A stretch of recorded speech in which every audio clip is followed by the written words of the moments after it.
Les retraités de la sucrerie de Kiliba ont échangé avec le président de l'Assemblée nationale, le professeur Vital Kamerhe, pour lui présenter la situation de détresse actuelle de cette sucrerie qui faisait jadis la fierté de la province du Sud Kivu. Cette démarche s'inscrit dans le cadre de la recherche du redémarrage de cet outil de production avec une capacité de 25 000 tonnes et employer plus de 4 000 personnes. Aujourd'hui, selon Alexandre Moirabou, ancien directeur d'exploitation, cette entreprise se meurt avec une production qui a chuté jusqu'à 3 000 tonnes avec comme conséquence la baisse du développement économique et le délabrement du paysanat local. À la base, c'est la disparition presque totale de la participation de l'État dans cette entreprise dont les parts sont partagées avec le secteur privé à la hauteur de 51% pour l'État et 49% pour le secteur privé. On observe une forte dégradation de l'industrie de la sucrerie malgré ce partenariat public-privé. Nous constituons ici une petite délégation des anciens travailleurs de la sucrerie de Kiliba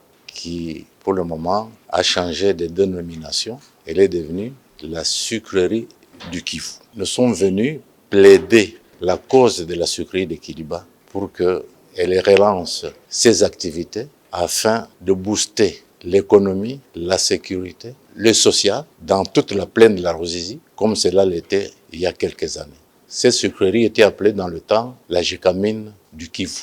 Nous souhaitons qu'elle redevienne cette Gécamine du Kivu que nous avons connue et cela est possible. Nous sommes convaincus qu'avec l'appui de l'honorable président de l'Assemblée nationale, qui est natif de là, cela ne posera aucun problème. Il nous a même dit qu'il a pris en main ce dossier et qu'il va s'investir corps et âme. Vous le connaissez, le président de l'Assemblée nationale. Quand il promet quelque chose, il le fait. Les retraités de la sucrerie de Kiliba sollicitent l'implication du président de l'Assemblée nationale pour amener le gouvernement à intervenir pour sauver cette entreprise jadis appelée la Gécamine du Sud Kivu. Ils ont par ailleurs rappelé que depuis leur mise en retraite, leur pension n'a été payée qu'à 30%. Avec cette situation chaotique que connaît cette sucrerie, ils ne savent plus à qui s'adresser, a précisé Alexandre Moirabou parlant au nom de la délégation. Très réceptif et concerné par cette douleur qu'il partage avec les fils et filles du Sud Kivu, le président de l'Assemblée nationale, le professeur Vital Kamerhe, a pris l'engagement de faire tout ce qui est de son pouvoir pour amener tous les intervenants nécessaires à réfléchir sur les voies et moyens de sauver la sucrerie de Kiliba.